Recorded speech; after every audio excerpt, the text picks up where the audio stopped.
Hello everyone, आप सभी विद्यार्थियों का स्वागत है आपके अपने चैनल आर के स्टडी पॉइंट 99 पर। विद्यार्थियों वैसे कि अपना जो है प्रारंभ बैच जो है स्टार्ट हो चुका है और इसी के साथ जो है हम आपको जो है आज चैप्टर 1 करवाने जा रहे हैं ज्योग्राफी का, मानव भूगोल प्रकृति एवं विशेष क्षेत्र। ठीक है, तो जो आपकी पार्ट 1 जो बुक है, इसका जो मानव भूगोल के मूल सिद्धांत जो आपकी बुक है, इसके अंदर आपके टोटल जो है 8 चैप्टर है। तो आज हम फर्स्ट चैप्टर करने जा रहे हैं मानव भूगोल प्रकृति एवं विषय क्षेत्र।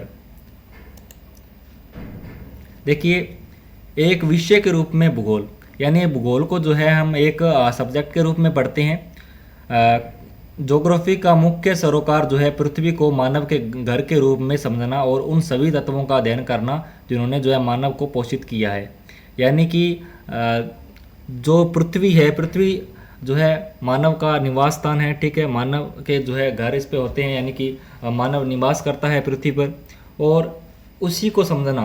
ठीक है, और उसके साथ साथ जो है मानव को जो तत्व जो है पोषित करते हैं उसको आज हम पढ़ेंगे। ठीक है, तो देखिए, ये कुछ हम जो है बेसिक से हम स्टार्ट करने जा रहे हैं। इसके अंदर जो है आपका जो फर्स्ट चैप्टर है, इसके अंदर आपके जो है मानव भूगोल की जो है प्रमुख परिभाषाएं दी गई है, जो कि काफ़ी इम्पोर्टेंट है। जो डेफिनेशन दी गई है, जो मुख्य है, उसकी मैं बात कर रहा हूँ। रेडजेल और एलन सी सैंपल और पॉल विडाल डी ब्लास द्वारा जो है परिभाषाएं जो दी गई है, 3 जो है परिभाषाएं दी गई है इन भूगोलवेताओं की। तो उसको हम जो है एक एक करके हम पढ़ेंगे। इसमें जो है आपका एग्ज़ाम के अंदर 1 नंबर का प्रश्न पूछा जाता है।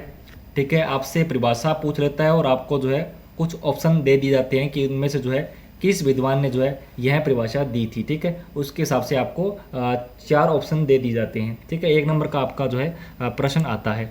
तो देखिए, सबसे पहले बात कर लेते हैं। रेडजेल ने जो डेफिनेशन दी थी, जिसको जो है मानव भूगोल का जनक भी कहा जाता है। एक प्रश्न आपसे जो है ऐसा ही पूछ लिया जाता है कि मानव भूगोल का जो है जनक किसे कहा जाता है, तो आपको याद रखना है कि मानव भूगोल का जो है जनक जो है रेडजेल को कहा जाता है।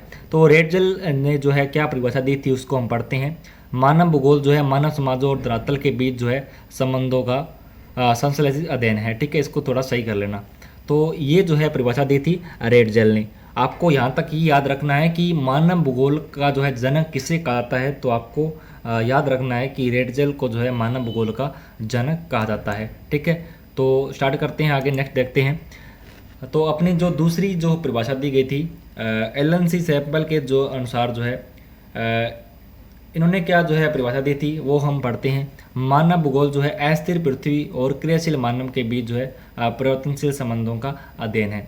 इसको हम समझे तो आपको बताता हूँ। इस परिभाषा को समझने के लिए आपको एक एग्जाम्पल देता हूँ कि जो हमारी पृथ्वी है ये क्या है, ये स्थिर है या अस्थिर है। हमारी जो पृथ्वी है जो ये घूमती रहती है। ठीक है, ऐसे तो घूमती रहती है, ये अस्थिर पृथ्वी है। और जो मानव है ये क्या है, ये क्रियाशील होता है, यानी कुछ ना कुछ करता रहता है। तो ये इस संबंधों का अध्ययन है मानव भूगोल। ठीक है, कि मानव भूगोल के अंदर हम क्या पढ़ते हैं। इसके अंदर देखिए कि मानव भूगोल क्या है, अस्थिर पृथ्वी और क्रियाशील मानव के बीच परिवर्तनशील संबंधों का अध्ययन है। ठीक है, आप समझे इस बात को। एक बार जो है आपको दोबारा से मैं बताता हूँ कि जो पृथ्वी है ये अस्थिर है, यानी कि एक जगह फिक्स नहीं है, घूमती रहती है। ठीक है, और क्रियाशील मानव के बीच परिवर्तनशील संबंधों का अध्ययन है। इनमें जो परिवर्तन है ना, उसके संबंधों का अध्ययन है। ठीक है, यानी जो मानव होता है कुछ ना कुछ करता रहता है, क्रियाशील होता है। ठीक है, इनमें जो परिवर्तन है उस संबंधों का अध्ययन है। इसका इतना आपको इसके अंदर आपको याद रखना है। आशा करूँगा कि आपको यहाँ तक समझ में आ गया होगा। चलिए नेक्स्ट देखते हैं। बात करते हैं पॉल विडाल डी ब्लास के अनुसार जो है जो परिभाषा दी गई थी उसके बारे में हम पढ़ लेते हैं। हमारी पृथ्वी को नियंत्रित करने वाले भौतिक नियमों तथा इस पर रहने वाले जीवों के मध्य संबंधों की अधिक संश्लेषित ज्ञान को जो है उत्पन्न संकल्पना क्या है, इसके बारे में हम पढ़ लेते हैं। एक सेकेंड। यानी कि जो हमारी पृथ्वी है, हमारी पृथ्वी को जो है नियंत्रित करने वाले जो भौतिक नियम है ना, और इसके साथ इस पर रहने वाले जीवों के जो मध्य जो संबंध है। ठीक है, उसी को क्या कहते हैं, मानव भूगोल कहते हैं। ठीक है, तो इन्होंने जो है ये डेफिनेशन दी थी। चलिए, मानव भूगोल की प्रकृति, तो हम पढ़ेंगे मानव भूगोल की प्रकृति। देखिए, मानव भूगोल जो है भौतिक पर्यावरण तथा मानव जनित सामाजिक सांस्कृतिक पर्यावरण के अंतर संबंधों का अध्ययन उनकी परस्पर अन्योन्य क्रिया के द्वारा करता है। ठीक है, यहाँ पे आप अन्योन्य क्रिया या अंत क्रिया भी लिख सकते हो। ठीक है, तो अन्योन्य क्रिया यहाँ पे आप लिख लेना। तो देखिए, इसको थोड़ा सरल रूप में हम समझते हैं। देखिए कि भौतिक पर्यावरण यानी इसका अर्थ क्या है। भौतिक पर्यावरण का मानव भूगोल के भौतिक पर्यावरण जैसे कि जलवायु हो गया, स्थलाकृति हो गया, मृदा हो गया, जल हो गया आदि के अध्ययन से संबंधित है। ठीक है, भौतिक पर्यावरण अब जो अपना भौतिक पर्यावरण है ये किससे संबंधित है। जलवायु, स्थलाकृति, मृदा, जल आदि के अध्ययन से संबंधित है। और मानव जनित सामाजिक सांस्कृतिक पर्यावरण जैसे कि यहाँ मानव द्वारा निर्मित सामाजिक और सांस्कृतिक तत्व जैसे कि भाषा, धर्म, रीति रिवाज, परस्पराय संस्थाएं अध्ययन करता है। और अंत संबंधों का अध्ययन यह भौतिक पर्यावरण और मानव जनित सांस्कृतिक पर्यावरण के अंत संबंधों को समझता है कि वे एक दूसरे को कैसे प्रभावित करते हैं, यानी जो एक दूसरे को किस तरीके से जो है प्रभावित करते हैं। ठीक है, तो इस पे आपको आप जो इस तरीके से आपको याद करना है, जिसने मैंने आपको इस जो है अलग अलग तरीके से आपको मैंने समझाया है कि भौतिक पर्यावरण का अर्थ क्या होता है, मानव जनित सामाजिक सांस्कृतिक पर्यावरण का अर्थ क्या होता है, और अंत संबंधों का अध्ययन क्या होता है, और परस्पर जो है जो अन्योन्य क्रिया होती है, जो अंत क्रिया होती है, उसका अर्थ क्या है। यहाँ पे इसको देखिए, जो 4 नंबर अपना है, यह जो है पर्यावरण के विभिन्न तत्वों के बीच होने वाली पारस्परिक जो है क्रियाएं जो है परिवर्तनों का अध्ययन करता है। ठीक है, यहाँ तक आपको समझ में आ गया होगा। चलिए नेक्स्ट देखते हैं, मानव द्वारा जो है भौतिक पर्यावरण पर जो है प्रभाव, यानी जो मानव द्वारा जो है अपने पर्यावरण भौतिक पर्यावरण पर क्या प्रभाव पड़ता है उसको हम पढ़ते हैं। वो क्या प्रभाव जो है डालते हैं। गृह, गांव, नगर, सड़कों व रेलों का जो है जाल, उद्योग, खेत, दैनिक उपयोग में आने वाली वस्तुएं तथा भौतिक संस्कृति के रूप के अन्य सभी तत्व भौतिक पर्यावरण द्वारा प्रदत्त संसाधनों का उपयोग करते हुए मानव द्वारा निर्मित किए गए हैं। ठीक है, इसको हम समझते हैं कि मानव ने क्या किया, गांव बनाया, ठीक है, नगर बनाए, सड़कों का निर्माण किया, रेलों का जाल बिछाया, उद्योग स्थापित किए, जो है ज़मीन से जो है खेत का निर्माण किया, दैनिक उपयोग में आने वाली जितनी वस्तुएं हैं जो है भौतिक संस्कृति के रूप अन्य सभी तत्वों भौतिक पर्यावरण द्वारा जो है प्रदत्त संसाधनों का उपयोग करते हुए जो है मानव द्वारा निर्मित की गई हैं। ठीक है, यानी पर्यावरण का जो है प्रभाव किस तरीके से जो है मानव द्वारा जो है भौतिक पर्यावरण पर प्रभाव पड़ता है, उसको हम समझते हैं। इस चीज़ के अंदर भौतिक पर्यावरण मानव द्वारा जो है व्यापक स्तर पर परिवर्तित किया गया है, साथ ही मानव जीवन को भी इसने प्रभावित किया है। और मानव जीवन को भी जो है पर्यावरण जो है प्रभावित किया है। किसने किया है, पर्यावरण ने किया है। ठीक है, तो जैसे मान लो आज से 10 साल पहले कोई जगह थी, वहाँ पे देखिए कि हम 10 साल पीछे जाते हैं, तब क्या होता है कि वहाँ पे 10 साल पहले कुछ नहीं था। ठीक है, और आज हम क्या देखते हैं, वहाँ पे सड़कें बन गई, कहीं पे स्कूल बन गए, ठीक है, अस्पताल का निर्माण करवा दिया, कहीं पे खेती खलिहान, मतलब इस तरीके से हमें देखने को मिल रहा है ना। तो मानव द्वारा जो है भौतिक पर्यावरण पर जो प्रभाव पड़ा है उसके बारे में यहाँ पे बात हो रही है। ठीक है, कि मानव द्वारा जो है भौतिक पर्यावरण पर किस तरीके से जो है प्रभाव पड़ा है। ठीक है, तो उम्मीद करूँगा कि यहाँ तक आपको समझ में आ गया होगा। चलिए,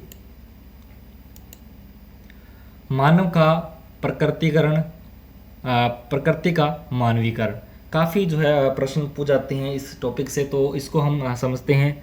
चलिए, मानव का प्रकृतिकरण, प्रौद्योगिकी यानी कि टेक्नोलॉजी जो है किसी समाज के सांस्कृतिक विकास के स्तर की सूचक होती है। किसी भी देश की क्या है, अगर टेक्नोलॉजी क्या है, सांस्कृतिक विकास के स्तर की सूचक होती है।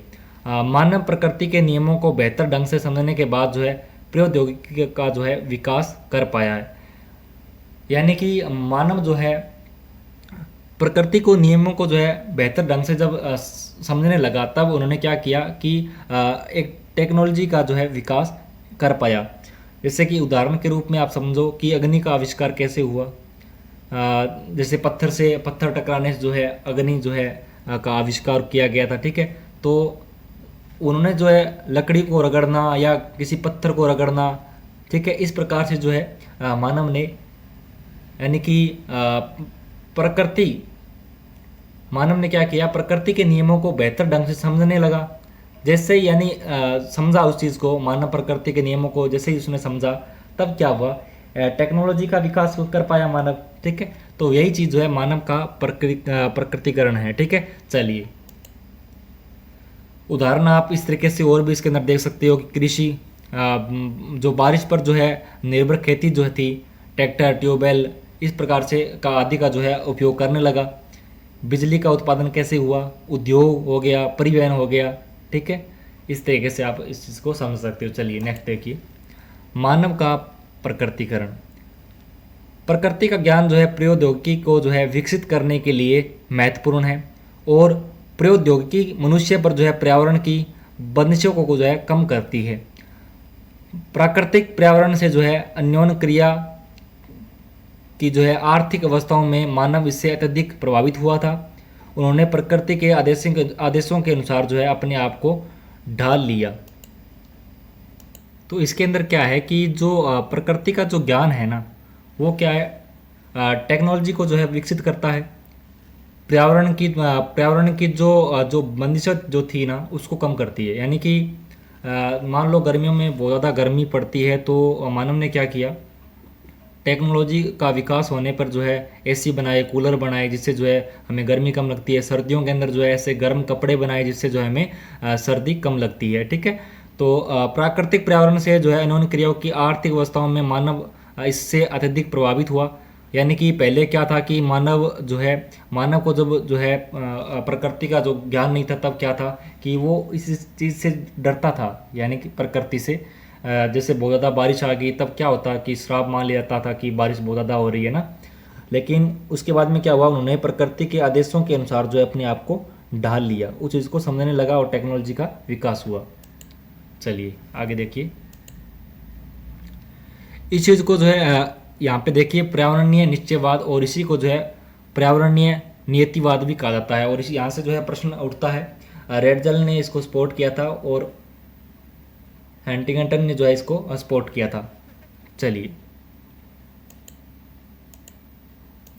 देखिए, इसका कारण यह है कि प्रौद्योगिकी का स्तर जो है अत्यधिक निम्न था और मानव के सामाजिक विकास की अवस्था में आदिम थी। ठीक है, यानी कि तब क्या था, जब मानव को जो है प्रकृति के बारे में पता नहीं था, तो प्रौद्योगिकी का जो है स्तर बहुत कम था। ठीक है, तब क्या होता था कि उसके पास पहनने के लिए कपड़े भी नहीं थे, वो पत्ते जो है लपेट कर घूमता था। आदिम मानव समाज जो है प्रकृति की प्रबल शक्तियों के बीच जो है इस प्रकार की अन्योन्य क्रिया को जो है पर्यावरणीय निश्चयवाद कहा गया। ठीक है, अगर आपसे प्रश्न पूछा जाए कि पर्यावरणीय निश्चयवाद किसे कहते हैं, तो आप इतना यहाँ पे इस चीज़ को लिख सकते हो कि इसका कारण यह है कि प्रौद्योगिकी का स्तर जो है अत्यधिक निम्न था। पहले जो है मानव जो है को जो है टेक्नोलॉजी का विकास नहीं हुआ था, तब क्या हुआ था, तो आप आपको जानते ही हो, जो आदिम काल था वहाँ उस टाइम क्या होता था कि जो मानव जो होता था ना, वो उसके पास पहनने के लिए कपड़े नहीं थे, उसको पता नहीं था कि अग्नि का जो है आविष्कार कैसे होता है, अग्नि कैसे जलाई जाती है, उसको कुछ भी नहीं पता था। तब की मैं बात कर रहा हूँ कि आदिम मानव समाज और प्रकृति की प्रबल शक्तियों के बीच जो है इस प्रकार की न्यून क्रियाओं को जो है पर्यावरणीय निश्चयवाद कहा गया। ठीक है, चलिए आगे देखिए, प्रकृति का मानवीकरण। अब अपना नेक्स्ट टॉपिक है प्रकृति का मानवीकरण। इसको देखिए, समय के साथ जो है लोग अपने पर्यावरण और प्राकृतिक बलों को समझने लगे। यानी कि तब उनको कुछ भी पता नहीं था उसके पर्यावरण के बारे में, जो टेक्नोलॉजी थी उसका जो है बाद में विकास होने लगा। समय के साथ जो है लोग अपने पर्यावरण को, प्राकृतिक बलों को समझने लगे। समय के साथ जो है लोग अपने पर्यावरण और प्राकृतिक बलों को समझने लगे। अपने सामाजिक और सांस्कृतिक विकास के साथ जो है मानव बेहतर और अधिक सक्षम प्रौद्योगिकी का जो है विकास करते हैं। यानी अब मानव जो है पर्यावरण और प्राकृतिक बलों को समझने के बाद में क्या किया उन्होंने कि पहले उस टाइम वो डरते थे, लेकिन उसके बाद में वो स्वतंत्र हो गए। वे अभाव की अवस्था में से जो है स्वतंत्र की अवस्था की ओर जो है अग्रसर होते गए। यानी कि जो मानव पहले उस टाइम क्या था कि अगर ज़्यादा बारिश आए तो उनको क्या लगता था कि श्राप वगैरह उस प्रकार से कोई अपने पर जो है कोई काल आ गया। ठीक है, इस प्रकार से वो समझते थे। लेकिन उसके बाद में धीरे धीरे क्या होने लगा कि उस अवस्था को मानव जो है समझने लगा, स्वतंत्र की अवस्था की ओर जो है अग्रसर होते गए। और धीरे धीरे जो है उन्होंने टेक्नोलॉजी का विकास किया और जो पर्यावरण से जो वस्तुएं जो है मिलती थी, उससे जो है मानव जो है नई नई वस्तुओं को जो है निर्माण करता गया। ठीक है, चलिए। मानवीय क्रिया की छाप सर्वत्र है। उच्च भूमियों पर जो है स्वास्थ्य है, विश्राम स्थल, विशाल नगरीय प्रसार, खेत, फलोद्यान, पहाड़ियों में चारागाहों, इस प्रकार से जो है मानव ने क्या किया, जैसे मान लो कि प्रकृति के द्वारा जो है हमें एक ज़मीन मिली। ठीक है, जैसे मान लो ये प्रकृति के द्वारा हमें जो है ज़मीन मिली। ठीक है, और प्रकृति के द्वारा हमें पानी मिला जिससे हमने सिंचाई की। ठीक है, इस प्रकार से जो हम जो है फसल बोने लगे। और पहले के विद्वानों ने जो ऐसे जो है समवाद का नाम दिया। ये जितने भी हमने जो है डेफिनेशन आपको मैंने समझाई है ये। ठीक है, पहले के विद्वानों ने इसे जो है समवाद का नाम दिया था। इतना आपको इसके अंदर आपको याद रखना है। चलिए, समवाद विडाल डी ब्लास द्वारा जो है लूसियन फेब्रे जो है इन्होंने जो है सपोर्ट किया था इसको। चलिए, प्रकृति अवसर प्रदान करती है और मानव उनका जो है उपयोग करता है और धीरे धीरे प्रकृति का मानवीकरण हो जाता है। यानी प्रकृति जो है अवसर प्रदान करती है। वही एग्जाम्पल आप इसके अंदर ले सकते हो कि मानव प्रकृति जो है आपको एक भूमि दी। ठीक है, प्रकृति ने आपको क्या दिया, आपको पानी दिया। ठीक है, पानी से जो है आपने भूमि तैयार की और जो है फसल आपने प्राप्त की। यानी जो प्रकृति है वो आपको अवसर प्रदान करती रहती है और आप जो है उसका उपयोग करते हो और धीरे धीरे प्रकृति का मानवीकरण हो जाता है। ठीक है, अगर आपसे प्रश्न पूछे कि प्रकृति का मानवीकरण से क्या अर्थ है, या आपसे कोई परिभाषा पूछे तो प्रकृति अवसर प्रदान करती है और मानव जो है उनका उपयोग करता है और धीरे धीरे प्रकृति का जो है मानवीकरण हो जाता है। प्रकृति पर मानव प्रयासों की छाप पड़ने लगती है। ठीक है, इस प्रकार से आपको इसको याद रखना है। नवनिश्चयवाद और नवनियतिवाद। ठीक है, इसको आप पढ़िए, ग्रिफिन टेलर द्वारा है। चलिए, भूगोल विज्ञता जो है ग्रिफिन टेलर ने एक नई संकल्पना जो है प्रस्तुत की थी जो दो विचारों के बीच थी। एक तो कौन सी थी, एक थी संवाद और के बीच मध्य मार्ग को परिलक्षित करता है। ठीक है, नियतिवाद और संवाद दोनों के बीच में एक विचारधारा थी। देखिए, उन्होंने इस नियतिवाद को जो है अथवा इसको रुको और जाओ नियतिवाद का नाम दिया। उन्होंने जो है नवनियतिवाद को जो है इसको क्या दिया, नारा दिया था, नाम दिया था एक, उसको रुको और जाओ। ठीक है, यहाँ पे थोड़ा लिखने में मिस्टेक हो गई, रुको और जाओ का नाम दिया गया था। ठीक है, अगर आपसे पूछे कि रुको और जाओ का नाम जो है किसको दिया गया था तो नियतिवाद। चलिए, नवनीतिवाद को क्या जो है नाम दिया गया था उसको पढ़िए आप। यहाँ पे देखिए, रुको और जाओ, यहाँ पे लिखा नहीं गया, थोड़ी मिस्टेक हो गई, रुको और जाओ का। ठीक है, चलिए अब बात करते हैं अपना लास्ट जो है इसके अंदर टॉपिक है मानव भूगोल के क्षेत्र और उपक्षेत्र। एग्जाम के अंदर यहीं से प्रश्न उठते हैं। ठीक है, एक तो मैंने आपको डेफिनेशन जो बताई थी उसके बारे में आपको पढ़ लेना है। डेफिनेशन जो 3 डेफिनेशन दी गई थी जो भूगोल वेताओं ने जो दी थी मुख्य रूप से, तो वहाँ से आपका 1 नंबर का प्रश्न बनेगा। उसके बाद में यहाँ से आपसे प्रश्न बनता है 2 नंबर का मानव भूगोल के क्षेत्र और उपक्षेत्र के बारे में। ठीक है, प्रश्न बनता है कि मानव भूगोल के किन्हीं 3 क्षेत्र लिखिए या किन्हीं उपक्षेत्रों के नाम लिखिए। ठीक है, तो पढ़िए मानव भूगोल के कोई 4 क्षेत्र बताइए। तो देखिए, सामाजिक भूगोल, नगरीय भूगोल, राजनीतिक भूगोल, जनसंख्या भूगोल, आवास भूगोल, आर्थिक भूगोल। ठीक है, और इसी के साथ मानव भूगोल के कोई 4 उपक्षेत्र बताइए। तो व्यवहारवादी भूगोल, सामाजिक कल्याण का भूगोल, ठीक है, अवकाश का भूगोल, सांस्कृतिक भूगोल, लिंग भूगोल, संसाधन भूगोल, ऐतिहासिक भूगोल और सैन्य भूगोल, चिकित्सा भूगोल, निर्वाचन भूगोल। ये आपको नाम आपको याद करने हैं। ठीक है, तो आज का चैप्टर हमारा जो है यहीं पे जो है ख़त्म होता है। अपना जो है फर्स्ट चैप्टर जो है कंप्लीट हो चुका है और आप जो नेक्स्ट चैप्टर आएगा वो आएगा विश्व जनसंख्या वितरण, घनत्व और वृद्धि के बारे में। उसको हम नोट्स के जरिए पढ़ेंगे। अगर आपको विद्यार्थियों हैंड राइटिंग नोट्स चाहिए, ठीक है, जो आपके एग्ज़ाम के अंदर अच्छे जो है आपकी तैयारी करवाए, तो आप हमारे से ले सकते हैं नोट्स। नाम मात्र शुल्क के अंदर आपको नोट्स मिल जाएंगे।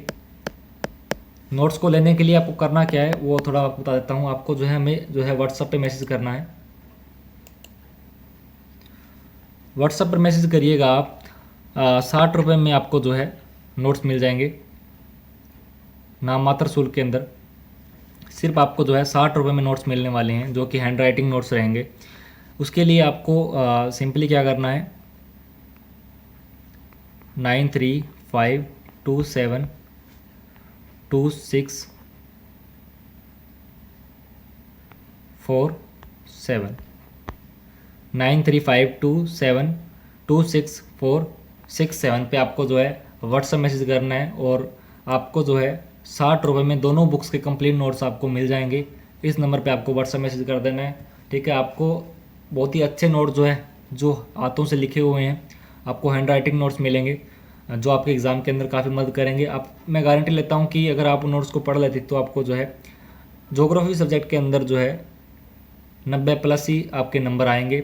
लगभग जितने विद्यार्थियों ने पढ़ा है अब तक जो है नोट्स पढ़ते आए हैं उनके 90+ ही गए हैं, किसी के 96 बने हैं, किसी के 95 बने हैं। तो आपको जो है उन नोट्स को ज़रूर ले लेना है। नाम मात्र सा शुल्क है। PDF की अगर मैं बात करूँ तो सिर्फ 60 रुपये की PDF है, वो आपको इस नंबर पे व्हाट्सअप करने पे मिल जाएगी। तो मिलेंगे नेक्स्ट क्लास के साथ, तब तक जय हिंद, वंदे मातरम।